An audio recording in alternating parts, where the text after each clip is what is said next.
In 1733, a man who had been picking tobacco in the brutal heat of a Maryland plantation stood before King George II of England and Queen Caroline in their royal palace.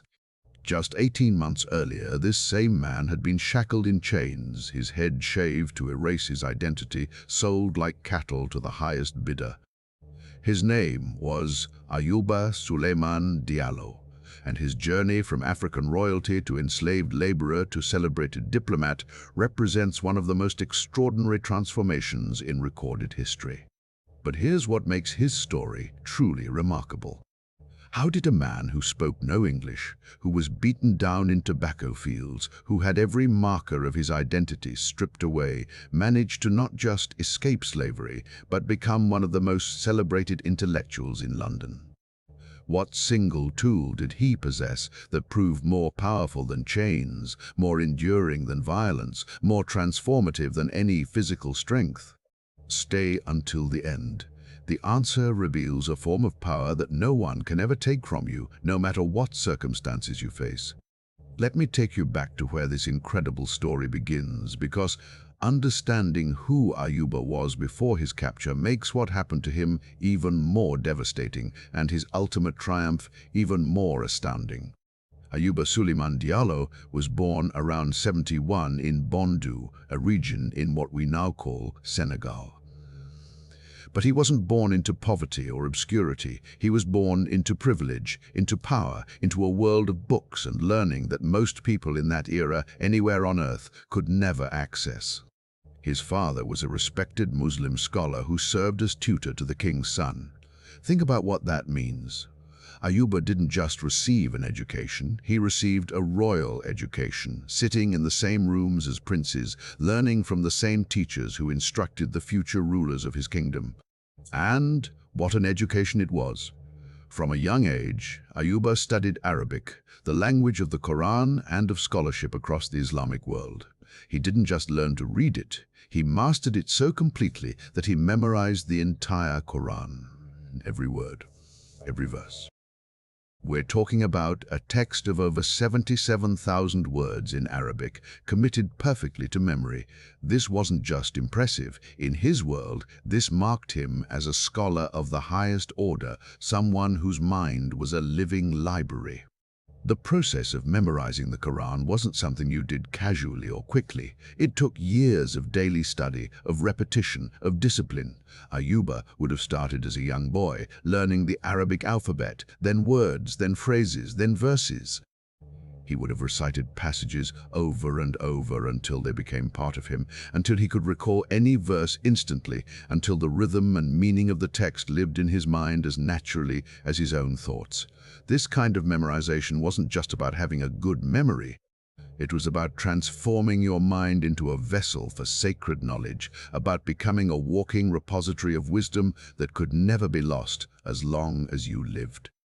Ayuba grew up in the company of royalty and prominent figures. He married 2 wives, as was customary for men of his status. His family owned cattle, they had land, they had influence. By his late 20s, Ayuba had everything a man could want in his society. Respect, education, family, security, and a future that seemed absolutely certain. He was part of the Muslim clerical class in Senegambia, a position that carried enormous social weight. People came to him for guidance, for knowledge, for interpretation of religious texts.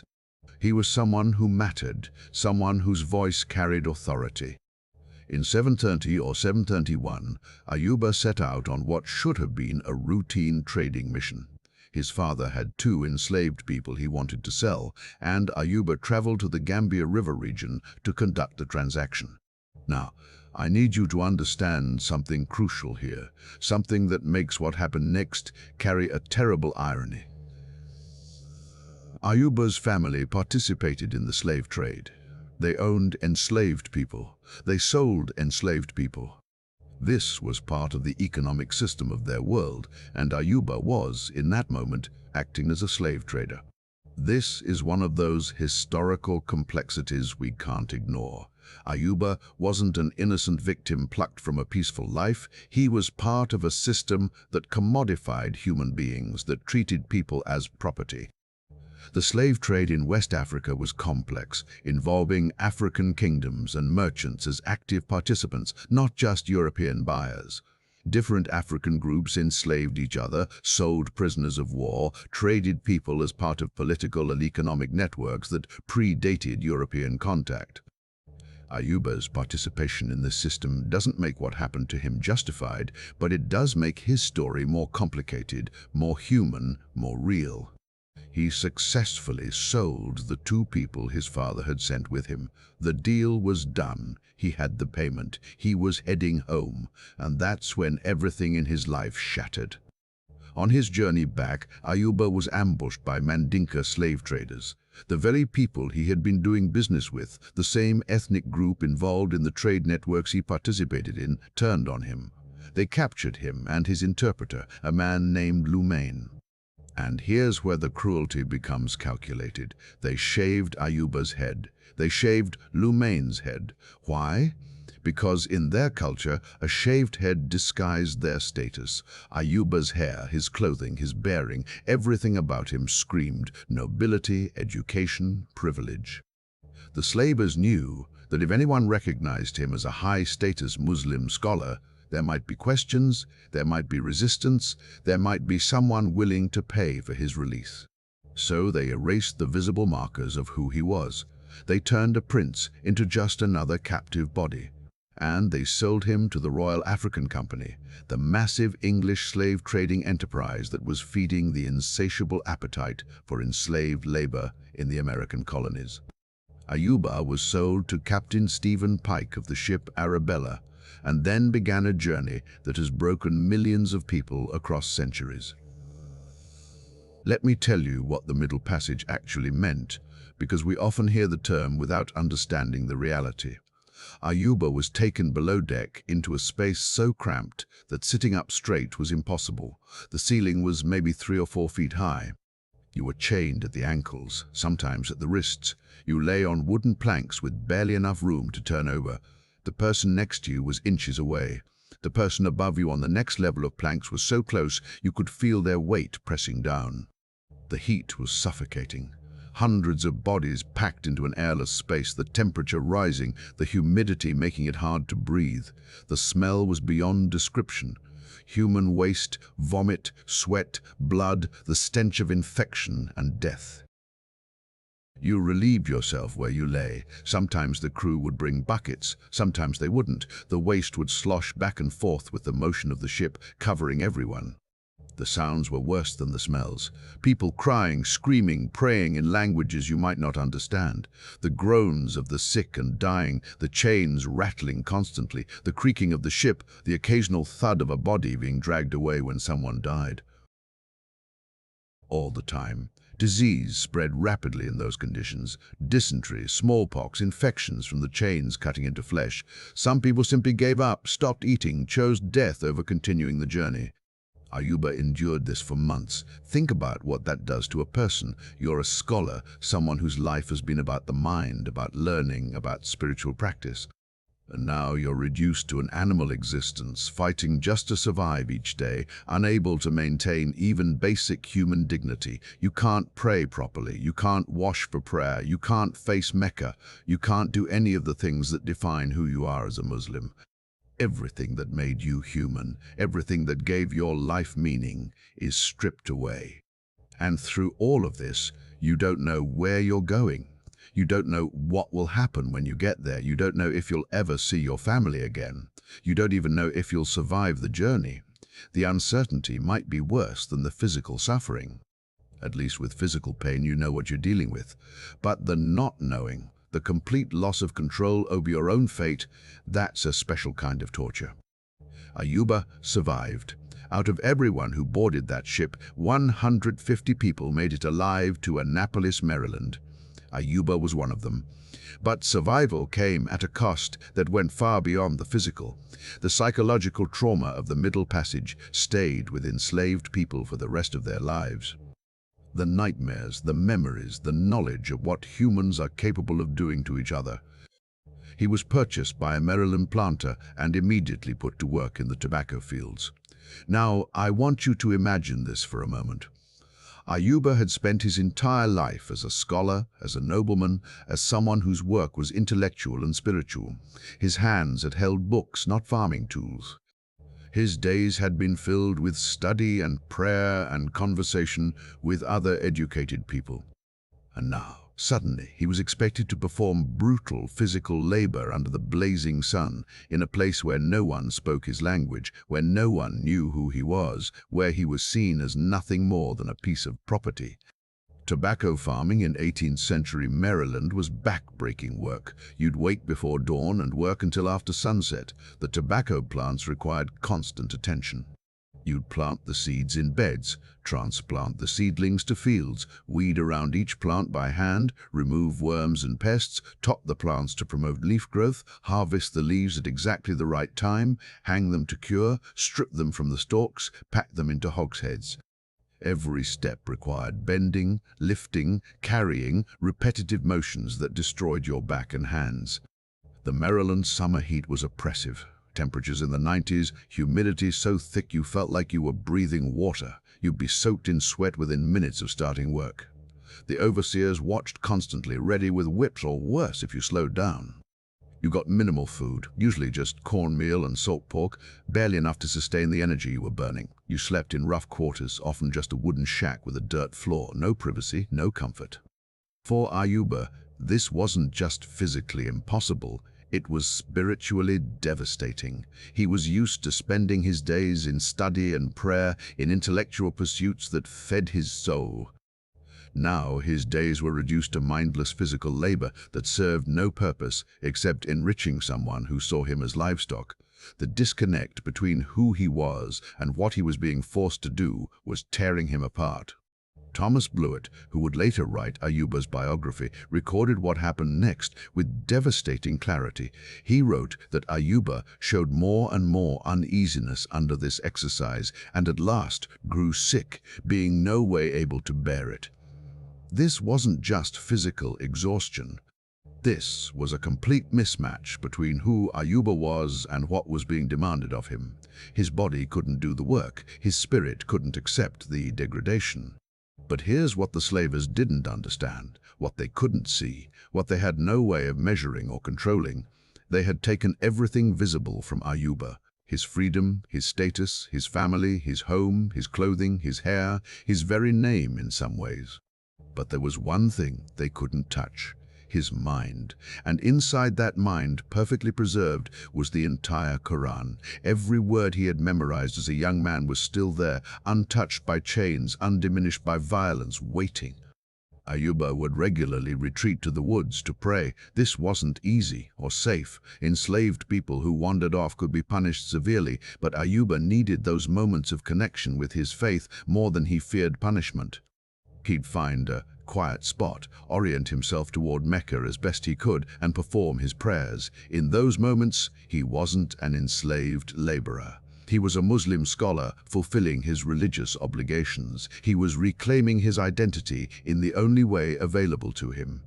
He'd recite verses from the Quran, feeling the familiar words flow through his mind, the same verses he'd learned as a boy, the same passages he'd studied with his father, the same text that connected him to millions of Muslims across the world and across history. No one could take that from him. The plantation owner could control his body, could force him to work, could punish him, could sell him, but he couldn't touch what was inside Ayuba's mind. This is what sustained him. Not hope of rescue, because he had no reason to believe rescue would come. Not physical strength, because his body was failing under the labor. But the knowledge that he was still himself, still a scholar, still a Muslim, still Ayuba Suleiman Diallo, no matter what anyone else called him or how they treated him. And then Ayuba did something that would change everything. He tried to escape. We don't know all the details of his attempt, but we know he ran. He tried to reclaim his freedom through action. This took incredible courage. Escaped enslaved people who were caught faced horrific punishments. Whipping, branding, mutilation, sometimes death. The system was designed to make escape seem impossible, to make the risk so high that most people wouldn't try. But Ayuba tried anyway. He made it some distance before he was caught. and he was thrown in jail for several months. For most enslaved people, this would have been the end of the story: capture, punishment, return to bondage, and a life of suffering until death. The system was designed to crush any resistance, to break the spirit of anyone who dared to fight back. But Ayuba had something most enslaved people didn't have. He could write. And not just write, he could write in Arabic, a language that some educated Europeans recognized as the language of scholarship and learning. While in jail, Ayuba wrote a letter to his father back in Bondu. He wrote it in Arabic, explaining what had happened to him, begging for help, trying to reach across an ocean to the family he had been torn from. Now, this letter couldn't be delivered directly. There was no postal system connecting a Maryland jail to West Africa, but the letter existed. It was physical proof, written in elegant Arabic script, that the man sitting in that jail cell was not what he appeared to be. The act of writing that letter was itself an act of resistance. Ayuba was asserting his literacy, his education, his identity as a scholar in a system that wanted to reduce him to an illiterate beast of burden. He was creating evidence that contradicted everything the slave system claimed about African people. He was using the one tool he had that his captors couldn't take away. A local attorney and judge named Thomas Blewett came to visit Ayuba in jail. We don't know exactly why Blewett came. Maybe he'd heard rumors about an unusual enslaved man. Maybe someone showed him the letter. But Blewett was educated enough to recognize that the writing he was seeing wasn't random marks. This was Arabic. This was scholarship. This was proof that the man in front of him was educated, was literate, was someone of significance. Blewett was impressed, but he needed more proof. So he did something remarkable. He asked Ayuba to write out verses from the Quran from memory, and Ayuba did. He sat in that jail cell and wrote out passage after passage of the Quran, perfectly, from memory, in beautiful Arabic script. Blewett watched a man who had been treated as ignorant property demonstrate a level of education that surpassed most Europeans of that era. If you're inspired by how Ayuba used his mind as his greatest weapon against a system designed to break him, share this story with someone who needs to remember that knowledge is power no one can take away. This was the turning point. This was the moment when Ayuba's greatest asset, the thing no one could take from him, became visible to people who had the power to help him. His memorized Quran, the education his father had given him, the years of study that had filled his mind with knowledge, all of it became the key that would unlock his chains. Blewett took Ayuba's letter and began showing it to people who mattered. The letter eventually reached James Oglethorpe, a director of the Royal African Company. Now, you have to appreciate the irony here. The Royal African Company was the very organization that had facilitated Ayuba's enslavement. They were the ones who had transported him across the ocean. They were part of the system that had destroyed his life. But Oglethorpe, seeing the letter, seeing the proof of Ayuba's education and status, made a decision that would change everything. In 1733, Oglethorpe paid £45 to William Tolsey, the man who enslaved Ayuba, to purchase his freedom. £45. That's what it cost to buy back a prince, a scholar, a man who had memorized the entire Quran. And then Oglethorpe did something even more remarkable. He arranged for Ayuba to be sent to England, not back to Africa, not to another plantation, to London, to the heart of the British Empire, to a city full of scholars and aristocrats and people who might appreciate exactly who Ayuba was. In 1733, accompanied by Reverend Thomas Blewett, Ayuba boarded a ship bound for England. Just 2 years after crossing the Atlantic in chains, he was crossing it again, this time as a free man. Can you imagine what that journey must have felt like? The same ocean that had carried him into slavery was now carrying him towards something completely unexpected. He was traveling in a cabin, not chained in the hold. He was treated as a passenger, not as cargo. He could walk on deck, breathe fresh air, see the horizon. Every aspect of this journey was the opposite of his first crossing. When Ayuba arrived in London, something extraordinary happened. He didn't arrive as a curiosity or a spectacle. He arrived as a scholar, and London's intellectual elite received him as one of their own. He became a member of the Gentlemen's Society of Spalding in 1733, an organization of learned men who gathered to discuss science, literature, and philosophy. Think about that. A man who had been picking tobacco in Maryland just months earlier was now sitting in rooms with England's most educated people, being treated as an equal. The Gentlemen's Society wasn't just any club. It was one of the premier intellectual societies in England, a place where serious scholars gathered to share research, debate ideas, and advance human knowledge. For Ayuba to be admitted to this society meant that the members recognized him as a legitimate scholar, someone whose knowledge and perspective were valuable. They didn't see him as a former slave who'd gotten lucky. They saw him as a colleague, as someone who belonged in their discussions. But it gets even more remarkable. Ayuba met Sir Hans Sloane, who was the physician to Queen Caroline. Sloane was one of the most important scientific figures in England, a man whose collections would eventually form the foundation of the British Museum. He was a collector of everything: books, manuscripts, natural specimens, artifacts from around the world. He was obsessed with knowledge, with preserving and understanding the full range of human achievement and natural diversity. And Sloane didn't just meet Ayuba, he was impressed by him. He recognized in Ayuba someone who could help him understand Arabic manuscripts in his collection, someone who could provide insights into Islamic scholarship, someone whose knowledge was genuinely valuable. Sloane introduced Ayuba to Queen Caroline and King George II. Let me pause here because I want you to really absorb what this means. Ayuba Suleiman Diallo, who had been enslaved in a tobacco field, who had been treated as property, who had been beaten down and degraded, stood in the presence of the King and Queen of England, not as a servant, not as a curiosity, but as a respected scholar, as someone worthy of royal attention. The meeting with the royal family wasn't a brief audience. Ayuba spent time with them. He conversed with them, probably through interpreters at first, though he was learning English rapidly. He demonstrated his knowledge. He wrote out verses from the Quran for them. He explained Islamic scholarship, West African culture, the intellectual traditions of his homeland. And they listened. They were genuinely interested in what he had to say. This was unprecedented. African people in 18th century England were usually seen as servants, as exotic curiosities, as evidence of European superiority. But here was Ayuba, being treated as an intellectual equal by the highest levels of British society. He was challenging every assumption they had about African people, about enslaved people, about who deserved respect and recognition. Ayuba also met the Duke of Portland and other aristocratic figures. He worked with Sir Hans Sloane, helping him with his research. He translated Arabic manuscripts for the Royal Society, England's premier scientific institution.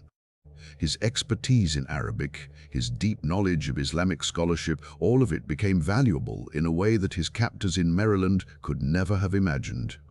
The work Ayuba did with these scholars wasn't trivial. He was providing genuine expertise that these educated Europeans didn't have. He could read manuscripts they couldn't decipher. He could explain cultural and religious contexts they didn't understand. He could connect Islamic scholarship to European intellectual traditions, showing how knowledge flowed across cultures and continents. He was building bridges between worlds that had been artificially separated by the slave trade and colonial exploitation. And then Ayuba did something that demonstrates just how completely he had reclaimed his identity and his agency. He wrote out the entire Quran from memory. Again, he had done it in jail to prove his education. Now he did it in London to create a manuscript that would survive for centuries. That manuscript, written in 1733, is preserved today in the Nema collection. You can go see it. You can see Ayuba's handwriting, the physical proof of a mind that slavery could not break. Writing out the entire Quran by hand is an enormous undertaking. It would have taken weeks, maybe months of careful work. Every word had to be perfect. Every verse had to be in the correct order. The calligraphy had to be beautiful, worthy of the sacred text. This wasn't just about proving he could do it. This was about creating something permanent, something that would outlast him, something that would testify to his knowledge and his faith for generations to come. But perhaps the most powerful moment of Ayuba's time in London came when the artist William Hoare asked to paint his portrait. Portrait painting in 18th century England was reserved for people of importance, for people whose image deserved to be preserved for history. Wealthy merchants had their portraits painted, aristocrats had their portraits painted, scholars and important public figures had their portraits painted. The fact that Hoare wanted to paint Ayuba was itself a statement about his status. And Hoare asked Ayuba a simple question: what dress would be most appropriate for the portrait? Ayuba's answer reveals everything about how he saw himself and how he refused to let anyone else define him. He requested to be drawn in his own country dress. He wanted to be portrayed wearing a turban with the Quran around his neck in the clothing of his homeland. He didn't want to be painted as an Englishman. He didn't want to assimilate or hide who he was. He wanted the world to see him exactly as he saw himself. A Muslim scholar from West Africa, a man whose identity had survived everything that had been done to him. Think about what this choice meant. Ayuba could have worn English clothes. He could have tried to look like the other scholars and gentlemen whose portraits hung in galleries. He could have minimized his difference, tried to blend in, made himself more palatable to English audiences. He insisted on being portrayed in his own cultural context, on his own terms. He was saying, "This is who I am, this is where I come from, and I'm not going to pretend otherwise just to make you comfortable." The cultural historian Gus Casely-Hayford has analyzed this portrait and noted that the fact Hoare portrayed Ayuba in African dress speaks to the respect and elite reception accorded Diallo in London. This wasn't a painting of a former slave trying to fit into English society. This was a painting of a man who commanded enough respect that he could dictate the terms of his own representation. That portrait is now considered a national treasure, with a £100,000 appeal launched to keep it in a gallery's collection. The portrait shows Ayuba in a white turban, wearing flowing robes, with a calm, dignified expression. He looks directly at the viewer, meeting their gaze with confidence. There's no subservience in his posture, no attempt to appear grateful or humble. He looks like what he is, a scholar, a man of learning and substance. The Quran around his neck isn't hidden or minimized, it's prominent, a clear statement of his faith and his identity. But Ayuba's story doesn't end in London. In July 1734, after spending about a year in England, Ayuba made a choice that might surprise you. He decided to return to Africa. He could have stayed in London. He was celebrated there. He had access to scholars, to resources, to a life of comfort and respect.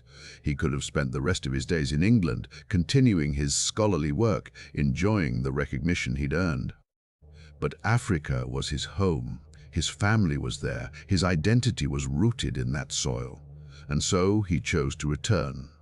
This decision tells us something crucial about Ayuba.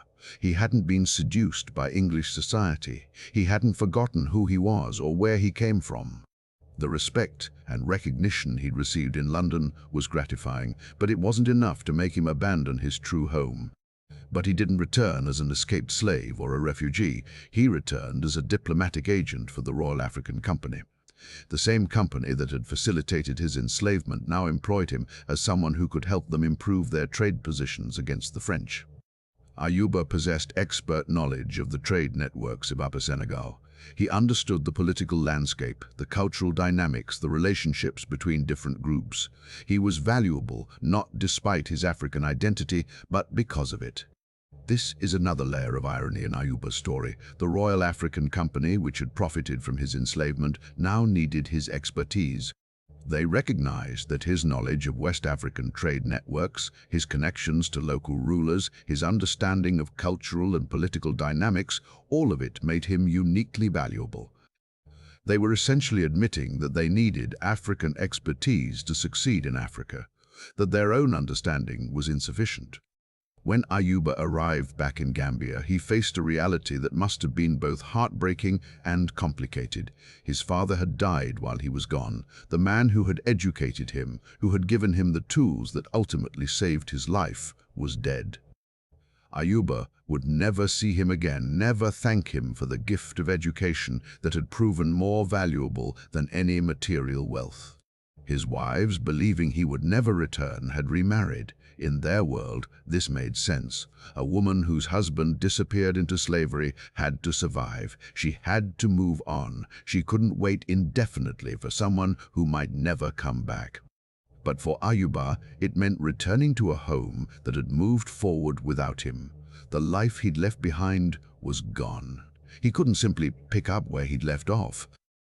Francis Moore, a European trader who worked for the Royal African Company and who met Ayuba after his return, documented what happened next. According to Moore, Ayuba forgave his wife and her new husband. Moore wrote that she could not help it, acknowledging that she had made the only choice available to her. He had every right to be bitter, to be angry, to demand something from people who had given up on him. But instead, he chose understanding. He chose to recognize the impossible situation his enslavement had created for everyone he loved. Ayuba was able to see his children. He became the head of his household again. He took up his role in his community, bringing with him the experiences and knowledge he had gained from his incredible journey. He worked on behalf of the Royal African Company, though historical records suggest his efforts to improve British trade positions were ultimately unsuccessful. But that almost doesn't matter. What matters is that Ayuba had reclaimed his life, his identity, his place in his world. He lived until 1773, dying at approximately 72 years old. He spent the last 4 decades of his life as a free man in his homeland, having survived and transcended an experience that destroyed millions of other people. He watched his children grow. He participated in his community. He maintained his faith and his scholarship. He lived the life that had been stolen from him, reclaimed through the power of his own mind and the courage to use what he knew. Now, let me tell you about the other part of Ayuba's legacy, the part that extended far beyond his own life. In 1734, Thomas Blewett published a book titled Some Memoirs of the Life of Job, the son of Solomon, the high priest of Bunda in Africa. This book was one of the earliest detailed biographical accounts of an enslaved African's experience and return. It contained Ayuba's own words, his own perspective, his own voice. This matters more than you might realize. In the 18th century, enslaved Africans were rarely seen as fully human by European and American societies. They were property, they were labor, they were bodies to be used and discarded. The idea that an enslaved person could be educated, could be articulate, could possess knowledge that Europeans valued, this challenged the fundamental assumptions that justified slavery. Ayuba's story, published and circulated in England and America, became one of the earliest slave narratives. These narratives would eventually become a powerful tool in the abolitionist movement, providing first-hand accounts that made it impossible to deny the humanity and intelligence of enslaved people. Ayuba was probably one of the first African slaves to write about his experiences of enslavement, and his story remained relatively well known throughout the 18th century. His case was celebrated in his day. People read about him, they talked about him, they saw in him proof that the assumptions underlying slavery were false. If one enslaved African could be a scholar who impressed the King of England, what did that say about all the other enslaved people who never got the chance to demonstrate their capabilities? What did it say about a system that treated human beings as property based on the color of their skin? Ayuba's story didn't end slavery. It didn't even significantly slow the slave trade. The economic forces driving slavery were too powerful, the racism too deeply embedded, the profit too enormous. But his story planted seeds. It created doubt. It provided evidence that would be used by abolitionists decades later.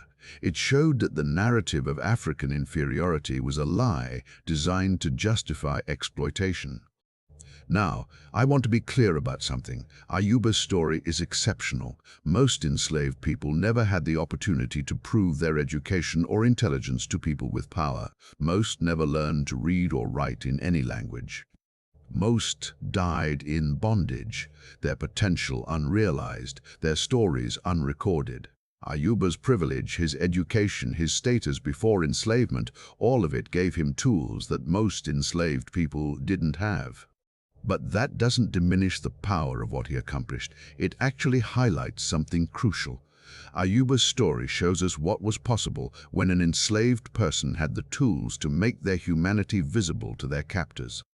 It shows us what was lost every single time an enslaved person died without anyone knowing who they were, what they could have been, what they might have contributed to the world. Every enslaved person had a story. Every single one had potential, had dreams, had capabilities that slavery crushed. Ayuba's story survived because he had the specific tools needed to make it survive. For every Ayuba who escaped and told his story, there were thousands who died in the fields, whose names were forgotten, whose potential was destroyed. Remember that question I asked at the beginning? How did a man who spoke no English, who was beaten down in tobacco fields, who had every marker of his identity stripped away, manage to not just escape slavery, but become one of the most celebrated intellectuals in London? What single tool did he possess that proved more powerful than chains? Here's the answer, and I want you to really hear this. The tool was his mind. Specifically, it was what he had put into his mind before anyone could take his freedom. Ayuba had spent years filling his mind with knowledge, with the entire Quran, with Arabic literacy, with scholarship. And once that knowledge was in there, no one could take it out. They could chain his body, they could sell him like property, they could force him to work in fields, they could shave his head and try to erase his identity, but they couldn't touch what was inside his mind. When the moment came, when he had the chance to prove who he was, that knowledge became the key that unlocked everything. His ability to write in Arabic, to recite the Quran from memory, to demonstrate education that impressed even the most learned Europeans, all of it came from years of study that happened before his enslavement. His father's decision to educate him, his own dedication to learning, the hours and years he spent memorizing and studying, all of it became the foundation for his survival and his ultimate triumph. This reveals something profound about transformation and resilience. The most powerful tool you can possess is something no one can take from you. Knowledge, skills, mental discipline, faith, these things become part of who you are in a way that external circumstances can't destroy. Ayuba's transformation from enslaved laborer to celebrated scholar wasn't magic. It was the result of preparation that happened years before his crisis, combined with the courage to use what he knew when the opportunity arose. But there's more to it than just knowledge. Ayuba's story also reveals the power of maintaining your identity in the face of forces designed to erase it. He never stopped being who he was. He prayed in the woods while enslaved. He wrote in Arabic when given the chance. He insisted on being painted in his own country's dress. He forgave his wife with understanding rather than bitterness. He chose to return to Africa rather than stay in the comfort of London. Every choice he made was an assertion of his true self against a world that wanted to reduce him to property. So what does this mean for you right now? What can you take from Ayuba's story that applies to your own life? You're probably not facing enslavement. You're probably not being torn from your home and shipped across an ocean. But you might be facing circumstances that feel overwhelming, that seem designed to break you, that make you question whether transformation is possible. Ayuba's story tells you two things. First, invest in your mind now before crisis comes. Fill it with knowledge, with skills, with capabilities that become part of who you are. You don't know when you'll need them, but when the moment comes, they'll be there, untouchable, ready to use. Second, never let circumstances define your identity. You're not what happens to you. You're not the worst moment of your life. You're not the limitations others try to impose on you. Hold on to who you truly are, even when the world can't see it yet. Your transformation might not be as dramatic as Ayuba's. You might not go from enslaved to celebrated in 18 months, but the principles remain the same. What you put in your mind, no one can take away. Who you truly are survives even when circumstances try to destroy it. Ayuba Suleiman Diallo died in 1773 in his homeland, surrounded by his children, having lived a life that spanned the full range of human experience from privilege to degradation to triumph. His portrait hangs in museums. His handwritten Quran sits in collections. His story, published in 1734, has survived for nearly 3 centuries. He became a bridge between Africa and Europe, between Islamic scholarship and Western learning, between the horror of slavery and the possibility of dignity and freedom. But more than any of that, he became proof that the human spirit can survive anything, proof that knowledge is power in the most literal sense, proof that transformation is possible even from the darkest circumstances. Proof that who you are at your core can survive forces designed to destroy it. So here's my question for you. What are you putting in your mind right now that no one will be able to take from you later? What knowledge are you building? What skills are you developing that will become your foundation when circumstances challenge you? Drop a comment below and tell me what knowledge you're building right now that will serve you when life gets hard. What's your unbreakable skill? Let's talk about it, because Ayuba's story belongs to all of us. It's a reminder that no matter what circumstances we face, the power to transform our lives starts with what we choose to put in our minds and how fiercely we hold on to who we truly are.